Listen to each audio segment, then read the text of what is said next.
ये चैनल केवल मनोरंजन के लिए है। हम किसी भी तरह की अंधश्रद्धा को बढ़ावा नहीं देते। कड़ाके की सर्दी आने में अभी 1 माह शेष था, मगर फिर भी ठंड काफी हद तक दस्तक दे चुकी थी। रात को तो काफी ठंड हो जाती थी। आज इतवार का दिन था, इसलिए मैं घर में सोफे पर बैठकर अपने मोबाइल में कुछ उंगलियां मार रहा था। मैं एक टैक्सी ड्राइवर था। मेरे पास खुद की एक टैक्सी थी। मेरे गांव गोपालपुर और शहर के बीच में 20 किलोमीटर की दूरी थी। मैं इसी रूट से यात्रियों को लाता और ले जाता था। हालांकि इतवार को भी मैं चाहता तो जा सकता था, लेकिन इस दिन कुछ खास मुसाफिर नहीं मिलते थे, इसलिए मैं इतवार को छुट्टी लेना ही मुनासिब समझता था। मेरी पत्नी अनाया रसोई घर में खड़ी होकर शायद चाय बना रही थी। हालांकि पूरा तो मुझे भी नहीं मालूम था कि वो क्या कर रही है। मैं तो बस बैठा बैठा खाली अनुमान लगाया जा रहा था। इतने में रॉकी मेरे घर में आ घुसा। रॉकी मेरा सबसे बड़ा जिगरी यार था। वो भी मेरी तरह एक टैक्सी ड्राइवर था और उसके पास भी खुद की कार थी। मेरी तरह वो भी इतवार को छुट्टी कर लेता था। वो मेरे पास आया और बोला, कैसे हो दोस्त विजय? मैं तो बिल्कुल ठीक हूं। तू बता, अचानक से यहां कैसे? अरे कुछ नहीं यार, बस घर पर बैठा अकेला बोर हो रहा था, इसलिए सोचा चलकर भाभी के हाथ की चाय पी लेता हूं। रॉकी के परिवार में और कोई भी नहीं था। मैंने यूं ही मजाक में उससे कहा, मुझे लगता है रॉकी तुझे भी शादी कर लेनी चाहिए। रॉकी ने मेरी इस बात का कोई जवाब नहीं दिया और मुस्कुराते हुए मेरी पत्नी अनाया की ओर देखने लगा, जो एक प्लेट में चाय के 2 कप रखकर हमारी ओर बढ़ रही थी। रॉकी को आए हुए अभी सिर्फ 2 मिनट ही हुए थे। अनाया ने इतनी जल्दी चाय कैसे बना ली? मैंने तो चाय बनाने के लिए कहा भी नहीं था। जैसे अनाया को पहले ही मालूम था कि रॉकी आने वाला है। इस तरह के विचार मेरे मन में चलने लगे, लेकिन मैंने इस पर कोई ध्यान नहीं दिया। मेरी पत्नी ने कांच के टेबल पर हम दोनों दोस्तों के बीच चाय की प्लेट रख दी। तभी रॉकी बोला, नमस्ते भाभी। न जाने कब से आपके हाथों की चाय पीने का मन कर रहा था। लव यू भाभी। मैं ये सुनकर शक भरी निगाहों से रॉकी की ओर देखने लगा। तभी वो फिर बोला, लव योर चाय। ये सुनकर मैंने थोड़ी ठंडक महसूस की। रॉकी अब भी अनाया की ओर देखकर मुस्कुरा रहा था। अनाया भी रॉकी की ओर देखकर मुस्कुराए जा रही थी। न जाने क्यों मुझे अनाया की यह मुस्कुराहट चुभ रही थी।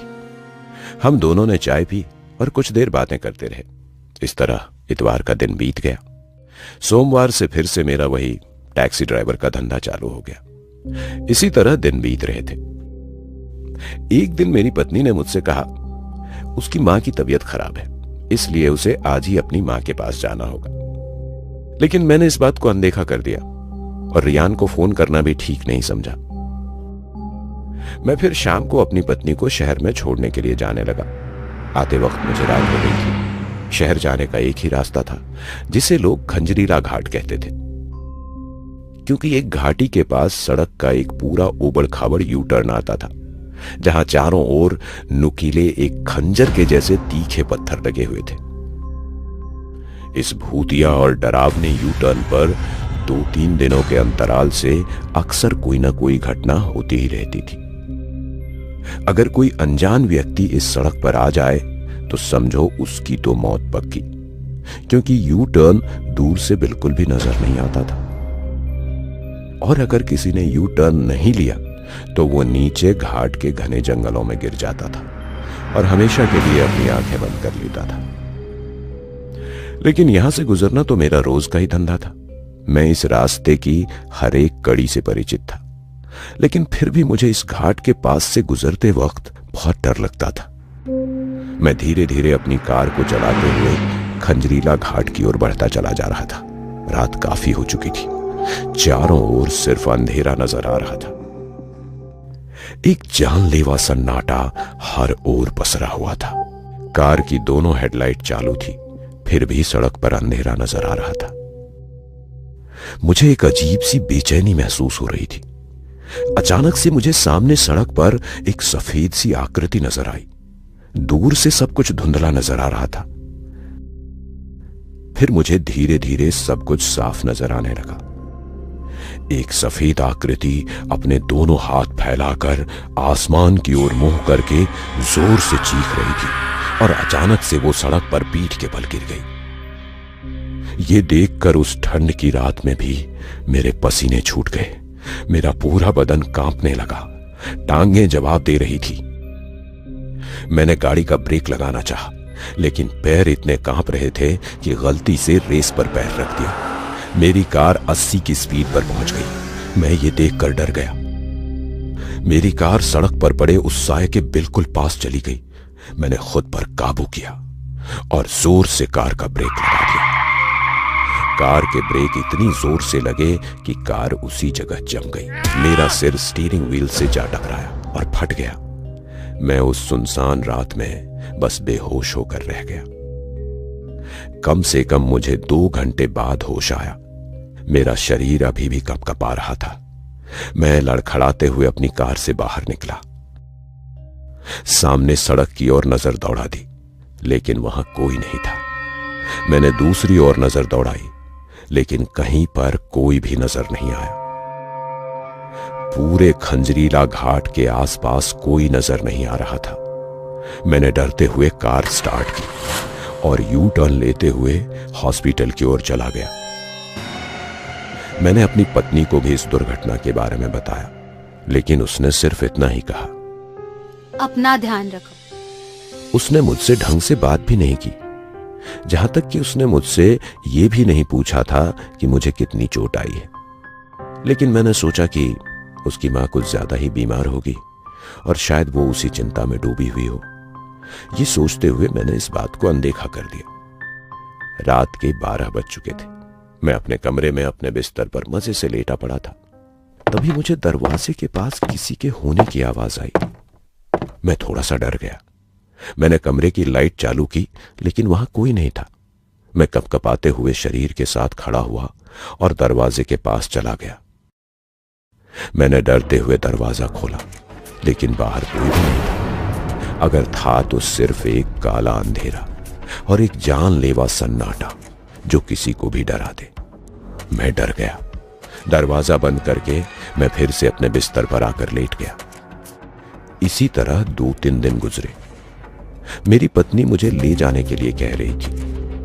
वो 2-3 दिनों से मुझे कभी कॉल करती तो कभी मैसेज करती थी कि आई मिस यू। रात के 10 बजे होंगे। मैं अपने कमरे में अपनी चेयर पर बैठा आग की गर्माहट महसूस कर रहा था। कल सुबह मुझे अपनी पत्नी को वापस लेकर आना था। यह सोचकर मैं काफी खुश था। अचानक से किसी ने दरवाजा खटखटाया। मैं पूरी तरह से डर गया था। बदन में एक अजीब सी सिहरन दौड़ने लगी। मैं लड़खड़ाते हुए कदमों से दरवाजे की ओर बढ़ने लगा। मुझे समझ में नहीं आ रहा था कि मैं क्या करूं, दरवाजा खोलूं या ना खोलूं। तभी फिर से किसी ने दरवाजा खटखटाया। मैंने डरते हुए धीरे धीरे दरवाजा खोला और मैं दंग रह गया। मेरा दोस्त रॉकी दरवाजे के पास खड़ा था। वो बुरी तरह डरा हुआ था। उसका बदन थर थर कांप रहा था, जैसे कि कोई भूत देख लिया हो। उसने अपने दोनों हाथ जोड़े और रोते बिलखते हुए बहुत ही दुख भरी आवाज में बोला, मुझे बचा लो दोस्त, मैं मरना नहीं चाहता, वो दानव मुझे मार देगा। मैं उसकी बातें सुनकर डर गया। उसे अपने कमरे में लेकर आया और कुर्सी पर बिठाया और पूछा, अरे क्या हुआ? कौन मार देगा तुझे? और तू किस दानव की बात कर रहा है? रॉकी लड़खड़ाती आवाज में डरते हुए बोला, वो दानव, खंजरीला घाट वाला दानव, वो मेरे पीछे पड़ा है। उसके मुंह से खंजरीला घाट का नाम सुनकर मैं भी थोड़ा सा डर गया। मैं उसकी बातें सुनकर कुछ गुस्से में आकर जोर से बोला, अरे तू साफ साफ बताएगा भी कि क्या हुआ है? बताता हूं। इतना कहकर उसने एक लंबी सांस भरी और बोला, मैं शहर से वापस आ रहा था, तभी मुझे रास्ते में एक काला सा भयंकर आदमी दिखाई दिया। इतना कहकर रॉकी चुप हो गया। मैं फिर से गुस्से में बोला, तूने कार रोकी? हाँ, रोकी थी। तो फिर क्या हुआ? उस काले आदमी ने मुझसे कहा कि अगर मैं आगे गया तो मारा जाऊंगा। आगे एक बूढ़ा आदमी सड़क पर जा रहा है, वो एक दानव है और मुझे मार डालेगा। लेकिन मुझे हर हालत में अपने घर आना था। मैंने उस काले आदमी से उस दानव से बचने का तरीका पूछा। फिर उसने क्या कहा? उसने कहा कि उस बूढ़े को अपनी कार में बिठा लेना और उससे एक शब्द कहना, मौत। यह सुनकर मैं भी थोड़ा सा डर गया और डरते हुए बोला, फिर क्या हुआ? रास्ते में उस बूढ़े व्यक्ति ने मुझे कार रोकने के लिए कहा। वो बूढ़ा बहुत खतरनाक लग रहा था। उसके पास में एक काले रंग का बैग था। वो कार के अंदर बैठ गया। मुझे ऐसा लग रहा था जैसे बूढ़ा मुझे अभी मार डालेगा। मैंने डरते हुए कहा, मौत। इतना कहकर रॉकी खामोश हो गया। मैं फिर गुस्से से बोला, तो फिर क्या हुआ? यह सुनकर वो बूढ़ा थर-थर कांपने लगा और अपने दिल पर हाथ रख लिया और अपनी आंखें बंद कर ली। आगे क्या हुआ? मैंने जब कार रोककर उसकी सांसें चेक की तो वो मर चुका था। यह सुनकर मैं थर-थर कांपने लगा। मैंने डर के मारे उसकी लाश वहीं सड़क के किनारे फेंक दी। वो बूढ़ा आदमी मुझे आते वक्त उस घाट के पास हर जगह खड़ा दिखाई दिया था। वो मुझे अपनी बगल वाली सीट पर बैठा हुआ भी नजर आया था। वो मेरे पीछे पड़ा है। वो मुझे मार डालेगा। दोस्त, मुझे बचा ले, मैं मरना नहीं चाहता। वो अब भी यहीं कहीं है। रॉकी की ये बात सुनकर मैं थर थर कांपने लगा और डरते हुए अपने कमरे में चारों ओर अपनी नजर दौड़ा दी, लेकिन वहां कोई नहीं था। रॉकी अब भी बहुत डरा हुआ था और बार बार दरवाजे की ओर देखे जा रहा था। मैंने कुछ सोचते हुए उससे पूछा, लेकिन वो बैग कहां है? ये सुनकर रॉकी डर गया और बोला, वो मेरी कार के अंदर ही है। हो सकता है उसकी आत्मा उस बैग के पीछे पड़ी हो। उस बैग में है क्या? रॉकी डरते हुए कंपकपाती आवाज के साथ बोला, मुझे नहीं मालूम। देख रॉकी, आज नहीं तो कल पुलिस तुझ तक पहुंची जाएगी और फिर तुझे फांसी पर चढ़ा देगी। अब तो बचने का एक ही रास्ता है। वो क्या? वो बैग वापस उसकी लाश के पास फेंका। ये सुनकर रॉकी थर थर कांपते हुए बोला, मैं वहां वापस नहीं जाऊंगा। प्लीज दरवाजा मत खोलना। वो बूढ़ा बाहर ही खड़ा होगा। मुझे बहुत डर लग रहा है। हालांकि डर तो मुझे भी बहुत लग रहा था। शरीर पूरी तरह से बर्फ की तरह जम चुका था, लेकिन मैंने कुछ साहस जुटाते हुए कहा, रॉकी, तू फांसी से बचना चाहता है ना? रॉकी ने कुछ जवाब दिए बिना हां में सिर हिला दिया। तो चल मेरे साथ। लेकिन कहां? वो बैग लेने के लिए। मुझे बहुत डर लग रहा है। अरे कुछ भी नहीं होगा, तू चल मेरे साथ। इतना कहकर मैंने उसका हाथ पकड़ा और दरवाजे के पास ले गया। मैंने डरते हुए कपकपाते हाथों से दरवाजा खोला और चारों ओर नजर दौड़ाई। बाहर कोई भी नहीं था, सिर्फ काला अंधकार छाया हुआ था। सामने रॉकी की कार खड़ी थी। हम दोनों डरते हुए उस कार के पास गए। कार की पीछे की सीट पर एक काले रंग का बैग रखा हुआ था। मैंने खिड़की खोली, वो बैग उठाया और हम दोनों डरते हुए तेजी से भागकर फिर से घर के अंदर घुस गए और दरवाजा बंद कर लिया। मैंने उस बैग को देखते हुए कहा, इस बैग में आखिर है क्या? पैसे या कुछ और? मैंने उस बैग को खोला। उसके अंदर एक नया लैपटॉप था। मैंने लैपटॉप चालू किया, लेकिन उसमें पासवर्ड लगा हुआ था। मैंने बहुत खोलने की कोशिश की, लेकिन वो नहीं खुला। यार, गलत पासवर्ड लगाने से लैपटॉप खराब हो सकता है। देख रॉकी, जब तक ये लैपटॉप हमारे पास है तब तक हम मुसीबत में हैं। पुलिस इस लैपटॉप के जरिए लोकेशन ट्रेस करके हम तक पहुंच सकती है। हमें इस लैपटॉप को वापस उस लाश के पास रखकर आना होगा। रॉकी ने हां में सिर हिला दिया। मैंने फिर से वो लैपटॉप उस बैग में डाला और हम दोनों कार में आकर बैठ गए। मैंने डरते हुए रॉकी से पूछा, तू ड्राइव तो कर लेगा ना, या फिर कार मैं चलाऊं? रॉकी ने अपना पसीना पोंछते हुए कहा, इतना कहकर उसने कपकपाते हाथों से कार स्टार्ट की और धीरे धीरे चलाते हुए हम दोनों उस खूनी खंजरीला घाट की ओर जाने लगे। मेरे मन में अनेक सवाल चल रहे थे कि वो बूढ़ा व्यक्ति कौन था और मौत शब्द सुनते ही वो मर क्यों गया। वो काला व्यक्ति कौन था। इस लैपटॉप में आखिर क्या खास है। वो काला व्यक्ति उस बूढ़े व्यक्ति से क्या लेना चाहता था। क्या उसने दानव की झूठी कहानी बनाई थी। ये पहेली मुझे कुछ कुछ सुलझती हुई नजर आ रही थी।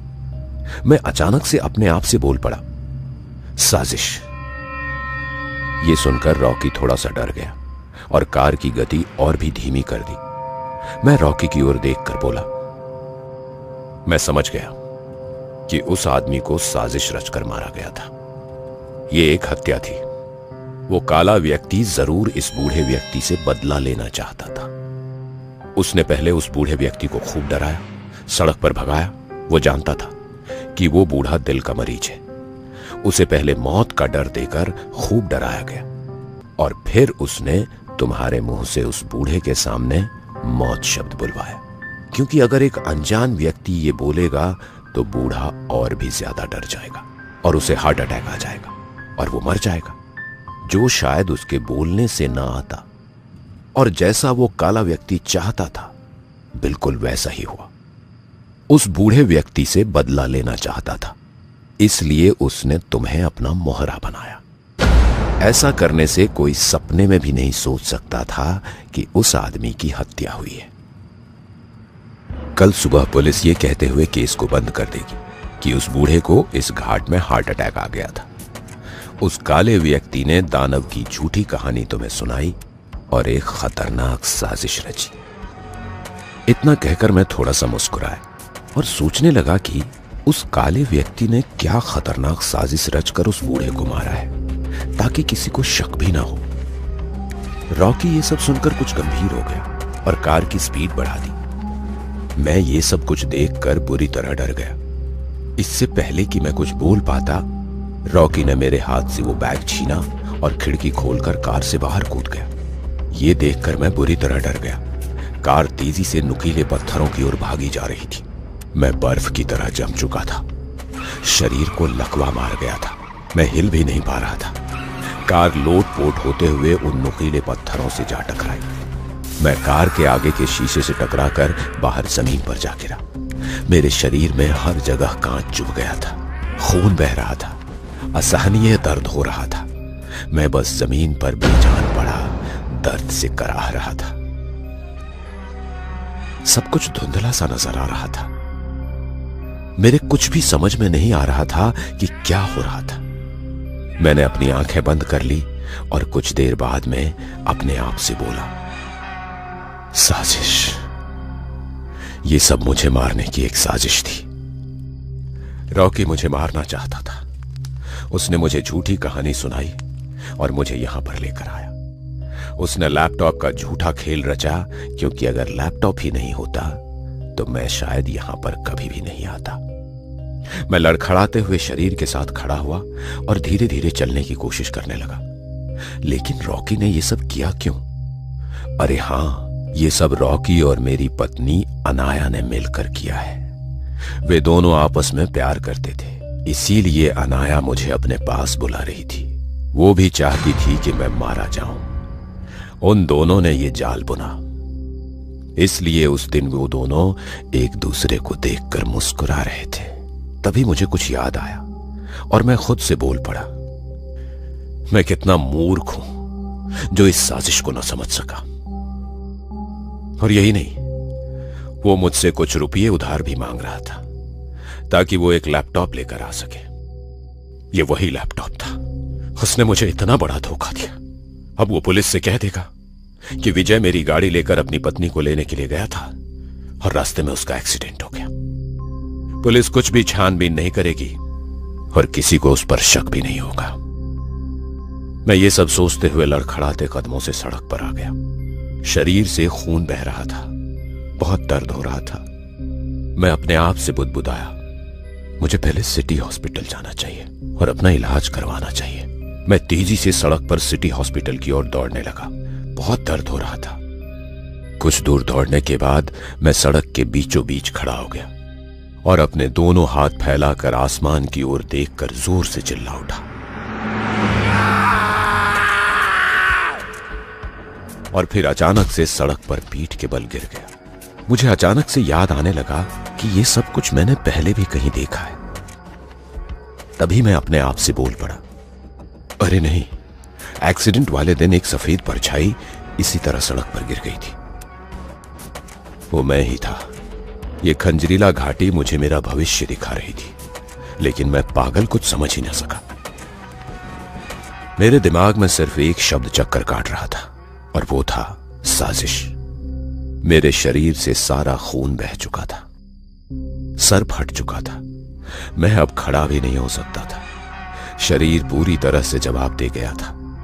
मेरी आंखें धीरे धीरे बंद होने लगी।